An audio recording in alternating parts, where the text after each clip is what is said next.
നമസ്കാരം. ഒടുവിൽ ആ വാതിലിൽ വീണ്ടും മുട്ടിയിരിക്കുകയാണ് എൻഫോഴ്സ്മെന്റ് ഡയറക്ടറേറ്റ്. വെറുമൊരു മുട്ടലല്ല, വർഷങ്ങളായി കേരള രാഷ്ട്രീയത്തിൽ ഉയർന്നുകേട്ട ചോദ്യങ്ങൾക്ക് മറുപടി തേടിയുള്ള നിയമ നടപടികളുടെ കൂടുതൽ ഗൗരവമുള്ള ഘട്ടം.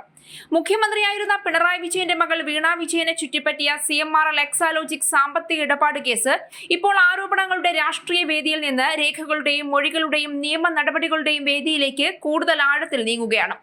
ഒടുവിൽ മുൻ മുഖ്യമന്ത്രി പിണറായി വിജയന്റെ മകൾക്ക് പൂട്ട് വീഴുന്നു. വെറും പൂട്ടെന്നല്ല, നല്ല മണിച്ചിത്രത്താഴിട്ടാണ് ED വീണയെ പൂട്ടാൻ പോകുന്നത്. മകൾ കുടുങ്ങുമെന്ന് ഉറപ്പായതോടുകൂടി പിണറായിയും സടകുടഞ്ഞെഴുന്നേറ്റ് രംഗത്ത് വന്നിട്ടുണ്ട്. പിണറായി മാധ്യമങ്ങളിലെല്ലാം മകൾ നിരപരാധിയാണെന്ന് ഉറക്കെ വിളിച്ചു കൂവുന്നുമുണ്ട്. പക്ഷേ ഇനി എത്രയൊക്കെ എന്തൊക്കെ പറഞ്ഞാലും വീണയുടെ കൈകളിൽ വീഴാനുള്ള വിലങ്ങ് തയ്യാറാക്കിയെന്നുള്ള നിർണായക വെളിപ്പെടുത്തലുകളാണ് ഇപ്പോൾ പുറത്തു വന്നിരിക്കുന്നത്. മുൻ മുഖ്യമന്ത്രി പിണറായി വിജയന്റെ മകൾ വീണയ്ക്ക് എക്സാലോജിക് സൊല്യൂഷൻസ് പ്രൈവറ്റ് ലിമിറ്റഡിന് പുറമെ മറ്റൊരു കമ്പനി കൂടിയുള്ളതായി സംശയം. ലേക്കർ ഇന്ത്യ കോർപ്പറേഷൻ എന്ന കമ്പനി വീണയുടേതാണ് എന്നാണ് പുറത്തുവരുന്ന വിവരം. കമ്പനിയുമായി ബന്ധപ്പെട്ട നിർണായക രേഖകൾ മെയ് 27 നടത്തിയ റെയ്ഡിൽ വീണയുടെ വീട്ടിൽ നിന്ന് എൻഫോഴ്സ്മെന്റ് ഡയറക്ടറേറ്റിന് ലഭിച്ചു. അതായത് കേരളത്തിൽ 10 വർഷം മുഖ്യമന്ത്രി സ്ഥാനത്ത് നിന്ന് ഇറങ്ങാതെ ആരെയും ചോദ്യം ചെയ്യാൻ അനുവദിക്കാതെ പിണറായി വിജയൻ കമ്മ്യൂണിസ്റ്റ് പ്രസ്ഥാനത്തിനകത്ത് മുടിചൂടാമന്നനായി ഒരേയൊരു വിഗ്രഹമില്ലാത്ത ദൈവമായി മാറിയതിന് പിന്നിൽ മകൾക്ക് വളരാനുള്ള വളമൊരുക്കി കൊടുക്കാനുള്ള അല്ലെങ്കിൽ മണ്ണൊരുക്കാനുള്ള പദ്ധതികൾ കൂടി ഉണ്ടായിരുന്നു എന്ന് വ്യക്തമാവുകയാണ്. ഒരു കമ്പനിയെ ചുറ്റിപ്പറ്റിയുള്ള അന്വേഷണങ്ങളും തെളിവുകളും മാത്രം പുറത്തു വന്നപ്പോഴാണ് ഈ കൈകൾ ശുദ്ധമാണെന്നും മടിയിൽ കനമില്ല എന്നും പിണറായി ഉറക്കെ ആക്രോശിച്ചത്. എന്നാൽ കൃത്യമായ തെളിവുകളോടുകൂടി വീണയ്ക്ക് അറിഞ്ഞതിനേക്കാൾ വലിയ കള്ളത്തരങ്ങളാണ് അണിയറയിൽ ഉണ്ടായിരുന്നതെന്നാണ് ഇപ്പോൾ പുറത്തുവരുന്ന റിപ്പോർട്ടുകളൊക്കെ സൂചിപ്പിക്കുന്നത്. ഇത്രയും കാലം കേരളത്തിലെ ജനങ്ങൾ കണ്ടത് ഒരു മഞ്ഞുമലയുടെ മുകൾ ഭാഗം മാത്രമായിരുന്നു. ബാക്കി കടലിനടിയിൽ കേരളം മുഴുവൻ വിലയ്ക്ക് വാങ്ങാൻ തരത്തിൽ വീണയും പിണറായിയും കുഴിച്ചിട്ടിരിക്കുകയാണെന്ന കൃത്യമായ തെളിവുകളാണ് ED പുറത്തുവിട്ടുകൊണ്ടിരിക്കുന്നത്.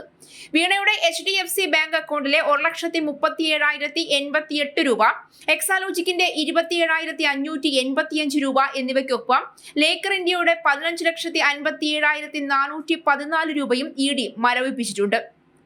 മെഡിക്കൽ ഉപകരണങ്ങൾ ഉൾപ്പെടെയുള്ളവ വിതരണം ചെയ്യുന്ന കമ്പനിയാണ് ലേക്കർ ഇന്ത്യ കോർപ്പറേഷൻ എന്നാണ് വിവരം. ഈ കമ്പനിയുമായി ബന്ധപ്പെട്ട കാര്യങ്ങളും വീണയെ കേന്ദ്രീകരിച്ച് അന്വേഷിക്കുമെന്നാണ് ED വൃത്തങ്ങൾ നൽകുന്ന സൂചന.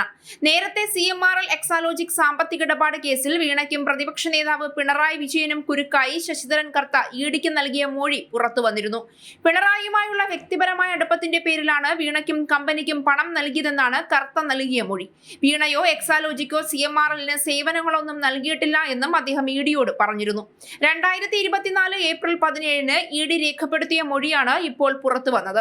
2017 മുതൽ 2020 വരെയുള്ള കാലഘട്ടത്തിലെ ഏകദേശം 2.78 കോടി രൂപയാണ് വീണയ്ക്കും എക്സാലോജിക്കിനുമായി CMRL നൽകിയത്. ഇല്ലാത്ത സേവനത്തിന്റെ പേരിലാണ് ഈ പണം കൈമാറിയതെന്ന് ED കണ്ടെത്തി. സേവനങ്ങളൊന്നും നൽകിയിരുന്നില്ല എന്ന കാര്യം വീണ തന്നെ സമ്മതിച്ചിട്ടുണ്ടെന്ന കാര്യവും ED റിപ്പോർട്ടിൽ സൂചിപ്പിക്കുന്നു. ഒരു കാലത്തെ പ്രതിപക്ഷം ഉയർത്തിയ ആരോപണങ്ങളായി മാത്രം കേരളം കേട്ടിരുന്ന പല ചോദ്യങ്ങൾക്കും ഇപ്പോൾ അന്വേഷണ ഏജൻസികൾ രേഖകളുടെ അടിസ്ഥാനത്തിൽ മറുപടി തേടുകയാണ്. 2026 മെയ് 27 പിണറായി വിജയന്റെ കുടുംബാംഗങ്ങളുമായി ബന്ധപ്പെട്ട ഇടങ്ങളിലടക്കം ED പരിശോധന നടത്തിയിരുന്നു. തുടർന്ന് ജൂണിൽ വീണ വിജയനെ 8 മണിക്കൂറിലേറെ ചോദ്യം ചെയ്തു. വീണ്ടും ചോദ്യം ചെയ്യലിനായി വിളിപ്പിച്ചു. അവരുടെ ബാങ്ക് ലോക്കറും പരിശോധിച്ചു. കേസുമായി ബന്ധപ്പെട്ട ചില ബാങ്ക് അക്കൗണ്ടുകൾ മരവിപ്പിക്കുകയും ചെയ്തു. ഇവിടെയാണ് കഥയുടെ ഗൗരവം വർദ്ധിക്കുന്നത്. വീണയുടെ ഉടമസ്ഥതയിലുള്ള എക്സാലോജിക് സൊല്യൂഷൻസിന് CMRL നിന്ന് ലഭിച്ചെന്ന അന്വേഷണത്തിൽ പറയുന്ന 2.78 കോടി രൂപയുടെ ഇടപാടാണ് അന്വേഷണത്തിന്റെ കേന്ദ്രത്തിൽ. IT കൺസൾട്ടൻസി സേവനങ്ങൾക്കായാണ് പണം നൽകിയതെന്നതാണ് ബന്ധപ്പെട്ട വാദം. എന്നാൽ സേവനങ്ങൾ യഥാർത്ഥത്തിൽ ലഭിച്ചോ, പണമിടപാടിന്റെ യഥാർത്ഥ സ്വഭാവം എന്തായിരുന്നു, അതിനു പിന്നിൽ മറ്റേതെങ്കിലും സാമ്പത്തിക ബന്ധം ഉണ്ടായിരുന്നോ എന്നതൊക്കെയാണ് അന്വേഷണ ഏജൻസികൾ പരിശോധിക്കുന്നത്. SFIO റിപ്പോർട്ടും ഈ ഇടപാടുകളെക്കുറിച്ച് ചോദ്യങ്ങൾ ഉയർത്തിയിട്ടുണ്ട്. ഇപ്പോൾ പുറത്തു വന്നിരിക്കുന്ന ED രേഖകളാണ് രാഷ്ട്രീയ ചൂട് വീണ്ടും കൂട്ടുന്നത്. CMRL മുൻ മാനേജിംഗ് ഡയറക്ടർ SN കർത്തയുടെ മൊഴിയെ ഉദ്ധരിച്ച് വീണയ്ക്കും അവരുടെ സ്ഥാപനത്തിനും നൽകിയ പണവുമായി ബന്ധപ്പെട്ട് പിണറായി വിജയനുമായുള്ള വ്യക്തിപരമായ ബന്ധം പരാമർശിക്കപ്പെട്ടതായി ED രേഖപ്പെടുത്തിയെന്നാണ് റിപ്പോർട്ട്. ഈ മൊഴിയുടെ നിയമപരമായ സത്യാവസ്ഥയും അതിന്റെ തെളിവ് മൂല്യവും കോടതിയുടെ പരിശോധനയ്ക്ക് വിധേയമാകേണ്ടതാണ്. പക്ഷേ അന്വേഷണത്തിന്റെ ദിശയെ സംബന്ധിച്ചിടത്തോളം ഈ രേഖ പുതിയ രാഷ്ട്രീയ ചോദ്യങ്ങൾ ഉയർത്തുന്നു എന്നത് നിഷേധിക്കാനാവില്ല. ഇവിടെയാണ് പിണറായി വിജയന്റെ രാഷ്ട്രീയ പ്രതിരോധവും ശ്രദ്ധേയമാകുന്നത്. ഒരു ഭാഗത്ത് അന്വേഷണ ഏജൻസികൾ സാമ്പത്തിക ഇടപാടുകളുടെ പണമൊഴുക്ക് പരിശോധിക്കുന്നു.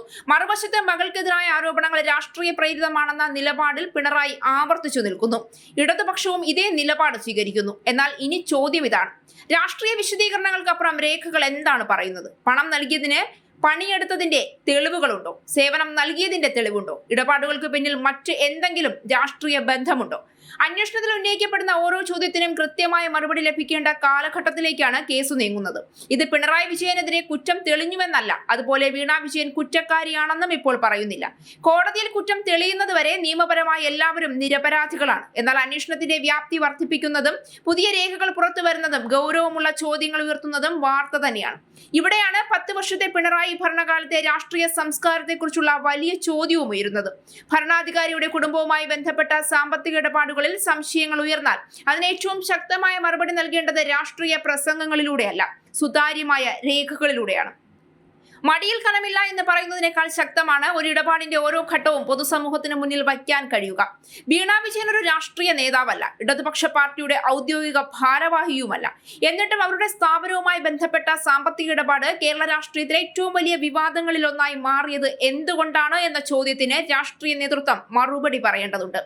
കുടുംബബന്ധം മാത്രം ഒരു കുറ്റമല്ല, പക്ഷേ അധികാരത്തിന്റെ ഉന്നത സ്ഥാനത്തിരുന്ന ഒരാളുടെ കുടുംബാംഗവുമായി ബന്ധപ്പെട്ട സാമ്പത്തിക ഇടപാടുകൾ സംശയത്തിന് വിധേയമാകുമ്പോൾ അതിന്റെ സുതാര്യതയെക്കുറിച്ച് ചോദ്യമുയരുന്നത് സ്വാഭാവികമാണ്. ഇനി അന്വേഷണത്തിന്റെ അടുത്ത ഘട്ടം നിർണായകമാണ്. ഇഡി ശേഖരിച്ച രേഖകളും മൊഴികളും എങ്ങനെ വിലയിരുത്തപ്പെടും? മരവിപ്പിച്ച സ്വത്തുക്കൾക്കെതിരായ നടപടി എന്താകും? പണമിടപാടുകളുടെ യഥാർത്ഥ സ്വഭാവം എന്താണെന്ന് അന്വേഷണത്തിന് തെളിയിക്കാനാകുമോ? അതിലും പ്രധാനമായി ഈ കേസിൽ പിണറായി വിജയന്റെ പങ്കിനെ കുറിച്ച് ഉയരുന്ന രാഷ്ട്രീയ ആരോപണങ്ങൾക്ക് നിയമപരമായി എന്തെങ്കിലും തെളിവ് ലഭിക്കുമോ? ഇവയ്ക്കൊന്നും ഇപ്പോൾ അന്തിമ ഉത്തരമില്ല. പക്ഷേ ഒരു കാര്യം വ്യക്തമാണ്, ഒരിക്കൽ ആരോപണം എന്ന ഒറ്റ വാക്കിൽ ഒതുക്കാൻ ശ്രമിച്ചിരുന്ന വിഷയം ഇന്ന് ചോദ്യം ചെയ്യൽ, പരിശോധന, ബാങ്ക് ലോക്കർ പരിശോധന, അക്കൗണ്ട് മരവിപ്പിക്കൽ, അന്വേഷണ രേഖകൾ, മൊഴികൾ എന്നിങ്ങനെ കൂടുതൽ ഗൗരവമുള്ള നിയമ നടപടികളിലൂടെ മുന്നോട്ട് പോവുകയാണ്. ഇത്രയും കാലം കേരളം കണ്ടത് ഒരു മഞ്ഞുമലയുടെ മുകളിലെ ഒരു ചെറിയൊരു ഭാഗം മാത്രമായിരുന്നു. അതോ രാഷ്ട്രീയ ആരോപണങ്ങൾ വലുതാക്കി കാണിച്ച ഒരു സാമ്പത്തിക ഇടപാട് മാത്രമാണോ ഇതെല്ലാം? ഉത്തരം ഇനി രാഷ്ട്രീയ വേദികളിൽ നിന്നല്ല വരേണ്ടത്, രേഖകളിൽ നിന്നാണ്, അന്വേഷണത്തിൽ നിന്നാണ്, ഒടുവിൽ കോടതിയിൽ നിന്നാണ്. വീണ വിജയന്റെ വാതിലിൽ ഈടി പൂട്ടിടുകയാണെന്ന് ഇപ്പോൾ പ്രഖ്യാപിക്കുന്നത് നിയമപരമായി നേരത്തെയാകും. പക്ഷേ ആ വാതിലിന്റെ താക്കോൽ തേടിയുള്ള അന്വേഷണത്തിന്റെ വേഗം വർദ്ധിച്ചു എന്നത് യാഥാർത്ഥ്യം. ആ താക്കോൽ തുറക്കുന്നത് ഒരു സാമ്പത്തിക ഇടപാടിന്റെ രഹസ്യമാണോ അതോ ആരോപണങ്ങളുടെ വാതിൽ തന്നെയാണോ എന്നതാണ് ഇനി കേരളം കാത്തിരിക്കുന്നത്.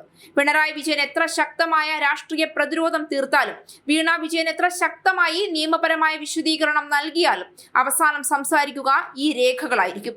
രാഷ്ട്രീയ അധികാരത്തിന് മുകളിൽ നിയമത്തിന്റെ വാതിൽ അടയുമ്പോൾ അതിന്റെ താക്കോൽ ആരുടെയും കൈവശമല്ല. അന്വേഷണവും തെളിവും കോടതിയും ചേർന്നാണ് ആ പൂട്ടിന്റെ യഥാർത്ഥ വിധി തീരുമാനിക്കുക. അതിനാൽ ഇപ്പോഴത്തെ ഏറ്റവും വലിയ ചോദ്യം വീണയ്ക്ക് പൂട്ട് വീഴുമോ എന്നതല്ല, പൂട്ടിന് പിന്നിൽ ഒളിച്ചിരിക്കുന്നത് എന്താണ്, ആരാണ്, ആരൊക്കെയാണ് എന്നതാണ്.